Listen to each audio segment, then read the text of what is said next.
Bonsoir à tous et bienvenue. Comment se portent nos services postaux à l'ère du digital? La Poste de Côte d'Ivoire semble bien manœuvrer pour transformer ce qui semblait être une difficulté en réelle opportunité pour se relancer. Aujourd'hui, malgré la baisse du volume de courrier, nos services postaux se réinventent, vous le verrez dans ce journal. La lutte contre la désinformation continue. Ce mardi s'est tenue une foire de lutte contre la désinformation et les discours de haine. Une initiative du NDI, le National Democratic Institute, qui entend renforcer la synergie autour de la résilience à la désinformation et au discours de haine en Côte d'Ivoire. Et puis à l'étranger, en football, les Suisses ont fait sortir hier les Bleus de l'Euro. À l'issue de la séance fatidique des tirs au but, les Bleus sont arrivés ce jour en France où les supporters regrettent ce retour prématuré des champions du monde. Les premières affiches des quarts de finale sont connues. On ne vendait plus très cher sa peau à l'avènement des nouvelles technologies et pourtant la Poste a su transformer ce qui semblait être une difficulté en réelle opportunité pour se relancer. Aujourd'hui, malgré la baisse du volume de courrier, la Poste de Côte d'Ivoire semble réussir le virage en s'adaptant grâce à la redynamisation des services traditionnels existants et la conception de plusieurs nouveaux services, pour la plupart digitalisés. Dans cet environnement, nous retrouvons Nadia Edja et Mathurin Badé. Oui, bonjour madame. Déjà? Ah là, c'est super. D'accord, c'est compris. Donc, je viens maintenant même. C'est un appel de la Poste de Côte d'Ivoire qui vient apporter du baume au cœur d'Eloge Ngouan. Cadre à Abidjan et limité dans ses déplacements, ce natif de Yamoussoukro a eu recours à l'application www.document.ci de la Poste de Côte d'Ivoire pour requérir des copies de son extrait d'acte de naissance. En seulement 24 heures, Eloge peut passer dans l'une des plus proches agences postales pour le retrait de ce document civil. J'ai déposé hier en matinée et j'ai été appelé hier après-midi pour me dire que mon document est prêt. Et là, c'est efficace. Aujourd'hui, je suis venu retirer mon... Je suis très satisfait parce que là, ça me permet de gagner en temps. Pour bénéficier de ce service, Eloge a dû débourser la somme de 6 000 francs CFA pour 2 exemplaires de ce précieux document. Pour Abidjan, il faudra compter 3 500 francs CFA, un service novateur de la Poste de Côte d'Ivoire pour faciliter la vie à ses usagers. Tout Ivoirien, que ce soit un Ivoirien de Côte d'Ivoire, de la diaspora, peut commander son extrait de naissance, son certificat de nationalité, son casier judiciaire, son acte de mariage, acte de décès, vraiment un peu de tout ce qui est document administratif là-dessus, et se fait livrer à domicile. Bien qu'ayant conservé sa mission traditionnelle d'acheminement de courrier et colis par la boîte postale, l'entreprise spécialisée dans la logistique a pleinement intégré les nouvelles technologies dans la gestion de ses activités. Dans ce processus de transformation digitale, une direction numérique a été créée. Donc progressivement, on est en train d'amener à la fois le personnel actuel à s'habituer à tout ce qui est digital et aussi on envoie aussi nos clients à, on va dire, utiliser des produits numériques. Depuis sa mise en fonction, une panoplie de produits a été mise sur pied par l'entreprise publique avec comme particularité la diversification des services. Parmi elles, la plateforme de vente en ligne Sanli Shop. Au total, plus de 200 marchands partenaires sont présents sur cette plateforme créée en 2017 qui s'appuie sur le vaste réseau de distribution de la Poste. Pour cette entreprise spécialisée dans la logistique, le futur est prometteur. En plus des services digitalisés, elle s'attelle à donner un nouveau visage aux différentes agences. Désormais, il faudra s'attendre à retrouver au sein d'une agence de la Poste un cybercafé, une librairie et bien d'autres bureaux connexes. Et on s'intéresse à cet incident signalé ce matin dans les locaux de la société ivoirienne de raffinage La Cire, précisément une détonation de feu de l'unité d'hydrocraquage. Heureusement, le feu a été vite circonscrit à la suite d'une synergie d'action entre les agents de La Cire, les sapeurs-pompiers militaires, la gendarmerie, la police. Réactivité satisfaisante lors de cet exercice annuel de La Cire pour tester son dispositif. Salif Yalekwe, Arona Zeba. Ce mardi matin, aux environs de 9 h, une fuite de gaz est signalée au niveau d'une unité d'hydrocraquage. S'ensuit des détonations et le feu. Aussitôt, un plan d'opération interne est mis en place. Différents acteurs se mobilisent, entre autres les sapeurs-pompiers militaires, la gendarmerie, le SAMU. Objectif, éteindre le feu et limiter les dégâts sur ce site hautement sensible. Nous sommes de plein pied dans un exercice incendie annuel au sein de la CIR. Plus de peur que de mal. Au terme de l'opération, un débriefing de tous les participants pour évaluer l'exercice. Nous faisons cet exercice pour contribuer à s'assurer que nos moyens de lutte contre l'incendie sont efficaces, prêts, disponibles pour faire face à toute situation. Et nous renouvelons ça d'année en année. C'est un incendie simulé. Dès qu'il est détecté, je dirais, vous avez la salle de contrôle qui est informée et qui prévient le poste de conduite incendie.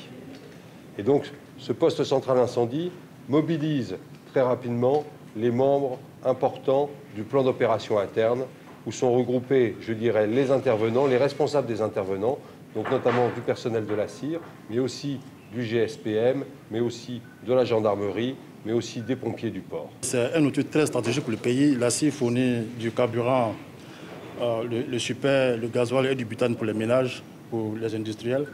Donc c'est un outil qu'il faut protéger. Et vu que l'activité est très très dangereuse, risquée, il faut faire des exercices pour pouvoir être prêt à faire face au cas où on aura malencontreusement un incendie. Créée en 1962, la CIR assure le raffinage du pétrole brut et l'approvisionnement de la Côte d'Ivoire en produits pétroliers, de même que la desserte de plusieurs pays de la sous-région. Équipée de 2 unités de distillation atmosphérique de 75 000 barils par jour et d'un hydrocracker de 18 000 barils par jour, elle traite 3,8 millions de tonnes par an. La lutte contre la désinformation est un challenge permanent. Ce mardi s'est tenue une foire de lutte contre la désinformation et les discours de haine, une initiative du NDI, le National Democratic Institute, qui entend renforcer la synergie autour de la résilience à la désinformation et aux discours de haine dans le pays. La rencontre qui a vu la participation des organisations de la société civile, des médias, des cyberactivistes et des étudiants a été l'occasion pour les organisateurs de poursuivre la sensibilisation des jeunes sur les dangers de la désinformation. Brice Niawa, Fulgence Kissiedou. Les expositions d'initiatives de résilience à la désinformation et au discours de haine, des projections de vidéos et audio et des panels sont entre autres les temps forts de la foire de la lutte contre la désinformation et les discours de haine, une activité qui permettra à toutes les forces sociales de rester en veille et de lutter efficacement contre le phénomène de la désinformation. Il nous a semblé important de faire cette foire pour montrer la résilience. Comment est-ce que les citoyennes et les citoyens ivoiriens luttent au quotidien contre la désinformation? Nous sommes donc allés chercher toutes les initiatives qui sont appuyées par tous les partenaires ou qui soient des initiatives de jeunes eux-mêmes qui sont donc sur les réseaux sociaux. Nous avons voulu les mettre en valeur aujourd'hui à travers cette foire-là, qui permet donc au public, mais aussi aux institutions, aux partenaires, de découvrir toute la richesse des dynamiques qui sont en cours. Les fake news sont un vrai danger. Et si l'on ne sensibilise pas massivement pour que toutes ces populations qui sont sur les réseaux sociaux ou ailleurs soient assez informées et assez éduquées, eh bien on court un grand danger. Et notre mission de formateur, de pédagogue et de producteur de médias nous impose à être présents en permanence et actifs dans ce genre d'événements. Plus de 250 personnes ont pris part à cette foire, une initiative qu'elles ont toutes saluée. Une mauvaise information prononcée ou propagée sur les réseaux sociaux peuvent nuire à la réputation d'un pays. Ça nous fait du bien d'apprendre en même temps comment lutter contre la désinformation. Cette journée a été l'occasion pour le NDI de sensibiliser les jeunes sur les dangers liés à la désinformation et de leur apprendre quelques techniques de vérification de tout type d'information. Avant de se quitter, les organisateurs ont lancé la deuxième phase des activités du programme de lutte contre la désinformation.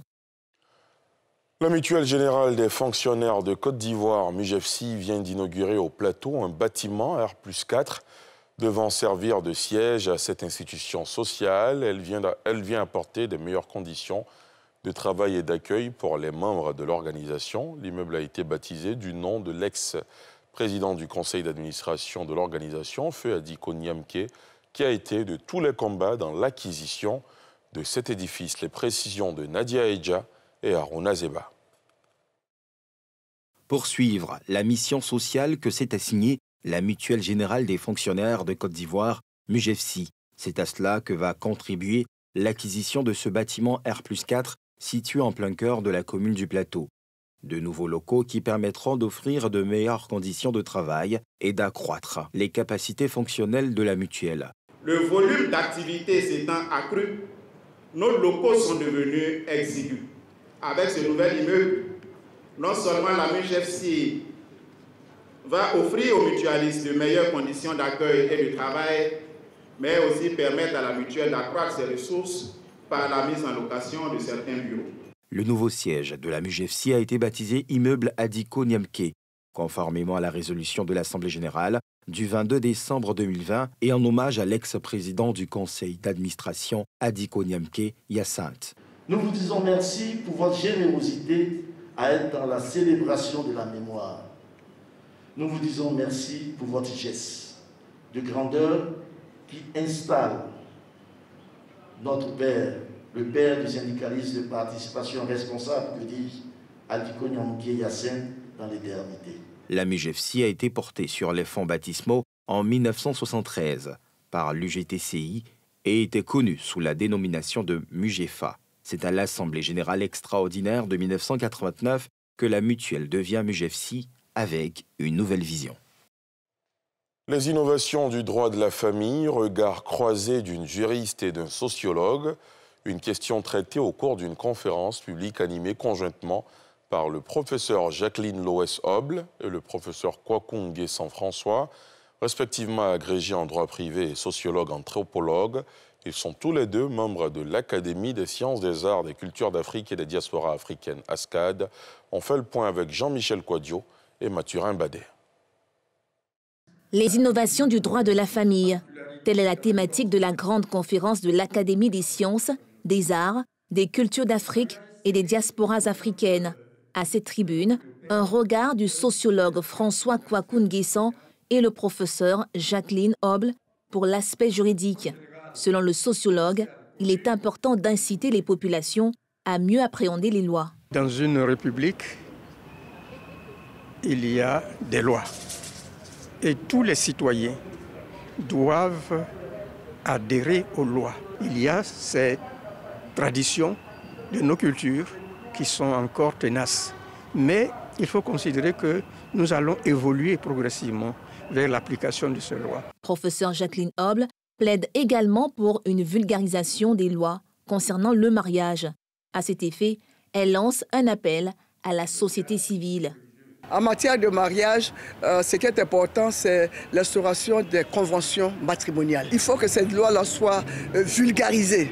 Et là, c'est peut-être les organisations non gouvernementales qui peuvent le faire, l'association des femmes juristes et les différentes associations qui peuvent le faire. Adoptés depuis le 27 mars 2019, les 4 projets de loi sur le Code de la famille ont fait écho, mais demeurent inappliqués, selon de nombreux spécialistes. Samedi démarreront officiellement les élections des délégués départementaux dans le cadre du renouvellement des instances du Conseil national des jeunes. Information donnée ce mardi au Plateau par le superviseur national du processus qui conduira à la convention élective du président national de l'organisation le 31 juillet prochain. Pierre Dipomelin, Harouna Zeba. 125 départements du pays vont procéder à l'élection de leurs délégués dès ce samedi 3 juillet. Après la phase des contentieux qui ont porté sur 20% des départements, la liste définitive des candidats est affichée dans les directions régionales et départementales du ministère de la Promotion de la Jeunesse, de l'Insertion professionnelle et du Service civique. C'est la substance de la conférence de presse du superviseur national du processus de renouvellement du Conseil national de la jeunesse de Côte d'Ivoire. Les élections démarrent effectivement ce samedi 3 juillet 2021. Nous allons commencer dans la région du Woroba, donc les départements de Kani, Séguéla, Ouaninou, Touba, Koro seront les premiers départements qui seront visités. Et puis nous irons donc le dimanche 4 au niveau des départements du Goy-d'Ivoire, enfin dans le district du Goy-d'Ivoire, donc Gagnoa, Oumé et Tivo. Ces élections locales devront aboutir à la grande convention du 29 au 31 juillet prochain, où 14 commissions sont commises à l'organisation. Le successeur de Emmanuel Edima Nguessan, président sortant, sera connu à l'issue de cette convention. Dans l'actualité culturelle, la star franco-nigériane Asha donnera un concert vendredi à Abidjan, 6 ans après sa première prestation artistique dans la capitale économique ivoirienne, à l'occasion d'un concert de bienfaisance. À 38 ans, la percussionniste, saxophoniste, pianiste et danseuse qui a déjà conquis le monde grâce à un style original qui vogue entre world music, pop, reggae et jazz, retrouvera les mélomanes ivoiriens. Jean-Michel Quadio, Eric Kimou. I'm in chains, you're in chains too. Our uniforms and you are uniforms. La star franco-nigériane Asha est présente sur les bords de la lagune ébriée depuis lundi. Elle s'est prononcée ce mardi en prélude à son premier concert commercial qui se tiendra le 2 juillet prochain.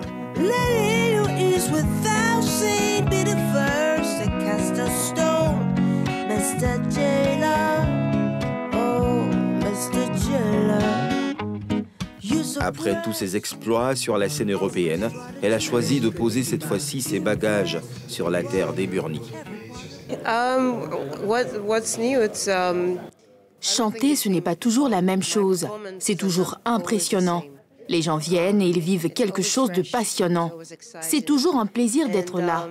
Je reviens parce que maintenant, je vais pouvoir passer plus de temps. La chanteuse, au talent varié, veut drainer le maximum d'Ivoiriens dans son monde à travers sa world music, incluant du jazz mêlé au style reggae et pop. Elle promet un spectacle inédit. En sport football, les Suisses ont fait sortir hier les Bleus de l'Euro à l'issue de la séance fatidique des tirs au but. Les Bleus sont arrivés ce jour en France où les supporters regrettent ce retour prématuré des champions du monde. Les premières affiches des quarts de finale sont connues. Elles nous sont précisées par Salif Yalekwe. Les Bleus sont sortis de la course après leur élimination lundi soir face à la Suisse au tir au but en 8e de finale de l'Euro 2020. Les joueurs ont foulé ce mardi le sol français. Les supporters, quant à eux, ne cachent pas leur déception. Pour sa part, Kylian Mbappé s'est excusé pour son échec à travers les réseaux sociaux. Très difficile de tourner la page. La tristesse est immense après cette élimination. J'ai voulu aider l'équipe, mais j'ai échoué. Les Suisses, qui ont créé la surprise en sortant les Bleus au tir au but lundi soir, affronteront vendredi à Saint-Pétersbourg en quart de finale l'Espagne. Dans les autres affiches des quarts de finale, on aura l'Italie face à la Belgique vendredi prochain à Munich et le Danemark opposé à la République tchèque samedi à Bakou. La fin des 8e de finale est au programme ce mardi. La Suède sera face à l'Ukraine. Les vainqueurs des deux rencontres se retrouveront en quart de finale samedi soir. Et c'est ici que prend fin ce journal. Merci de l'avoir suivi.